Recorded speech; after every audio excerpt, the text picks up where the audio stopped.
Write question 1.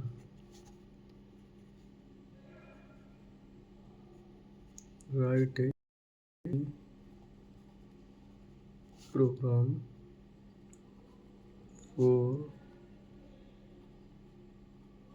convert Fahrenheit to Celsius. तो अब हमें सबसे पहले तो फ़ारेनहाइट से सेल्सियस में कैसे कन्वर्ट करते हैं उसका फार्मूला आना चाहिए। इसका मैथ का फार्मूला जो होता है वो होता है Celsius is equal to Fahrenheit minus 32 into 5/9। ये तो मैथ का फॉर्मूला होता है। इसे हम अगर प्रोग्राम बनाएंगे तो इसे इस तरह से नहीं लिख के या तो हम फुल फॉर्म ही लिख सकते हैं, वरना इसे हम इनिशियलाइज कर सकते हैं। जैसे मैं प्रोग्राम शुरू करता हूँ लिखना।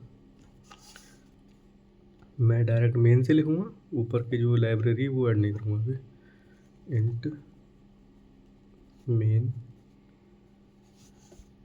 पहले हम यूज़र से पूछेंगे कि कितना टेम्परेचर सेल्सियस में दे रहा है, कितना फ़ारेनहाइट टेम्परेचर, वो इनपुट पहले हम इनपुट लेंगे यूज़र से, उसके बाद हम आगे बढ़ेंगे। हम उससे पहले इनपुट लेंगे, तो जो इनपुट होगा वो कितना भी दे सकता है यूज़र, वो उस पर डिपेंड करता है। बस हमें अपना चेंज करके उसे देना है, कन्वर्ट करके। तो उसके लिए सबसे पहले हम एक सेल्सियस, पहले तो हमें ये समझना है कि हमारा क्वेश्चन क्या बोल रहा है। इसमें बोल रहा है कि write a C program for convert Fahrenheit to Celsius. इसमें हम 2 वेरिएबल इनिशियलाइज़ करेंगे। इसमें एक सेल्सियस होगा, दूसरा फ़ारेनहाइट के लिए होगा। चाहे तो हम फुल फॉर्म में भी कर सकते हैं। और हाँ, ये पॉइंट्स में इसका जो वैल्यू आएगी तो उसके लिए हम फ्लोट का इस्तेमाल करेंगे। फ्लोट सेल्सियस के लिए मैं सी ले रहा हूँ और फ़ारेनहाइट के लिए एफ ये लिया। अब हम यूज़र से इनपुट लेंगे।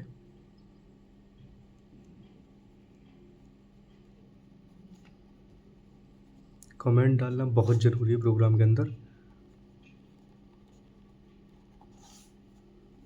इस तरह से हम कमेंट सिंगल लाइन डाल सकते हैं। अगर मल्टीपल लाइन की कमेंट डालनी है तो इस तरह से हम डाल सकते हैं, जैसे ये रहा एस्टिक डैश, इस तरह से मल्टीपल लाइन की कमेंट डाल सकते हैं। अब इसमें हम यूज़र से लेंगे, तो पहले printf enter temperature in Fahrenheit.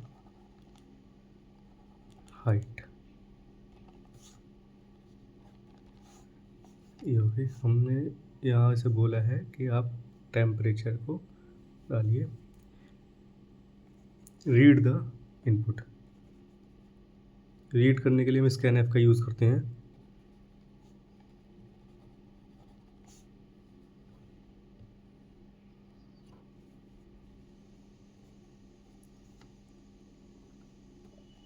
यहाँ पर एफ आएगा क्योंकि जो फ्लोट है ना, फ्लोट के लिए हम मॉडुलस एफ का इस्तेमाल करते हैं।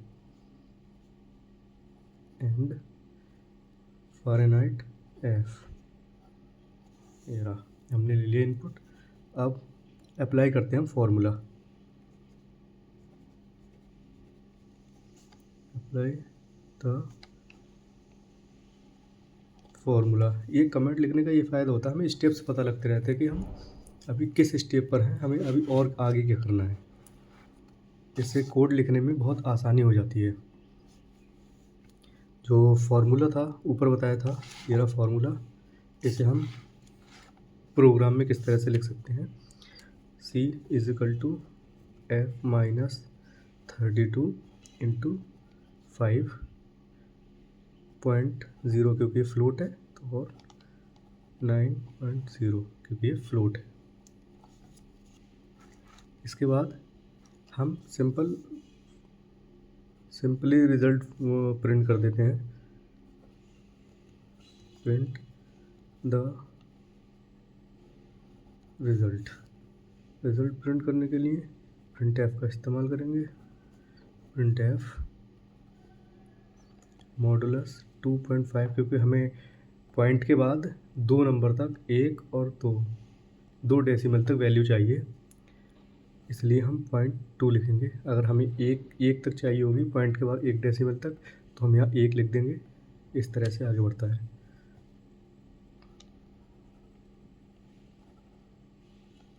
Fahrenheit is equal to 0.2 F Celsius. Line break F C। ये हो गया हमारा प्रोग्राम। हाँ, लास्ट में रिटर्न लिखना बहुत ज़रूरी है। रिटर्न 0। अगर हम इंट मेन का इस्तेमाल कर रहे हैं तो हम रिटर्न 0 लिखते हैं। अगर यहाँ पर हम वाइड मेन का इस्तेमाल करते तो उसकी जगह पर हम रिटर्न 0 की जगह 1 भी लिख सकते थे। जितने हम प्रिंट कराना चाहते, रिटर्न कराना चाहते वो लिख सकते थे, लेकिन यहाँ पर हम रिटर्न 0 लिखेंगे अगर यहाँ इंट मेन लिख रहे हैं। अगर वाइड लिखते तो वाइड इंट मेन में जो रिटर्न आता है वो 0 आता है। अगर 0 रिटर्न आया प्रोग्राम का तो आपका प्रोग्राम सही चला है।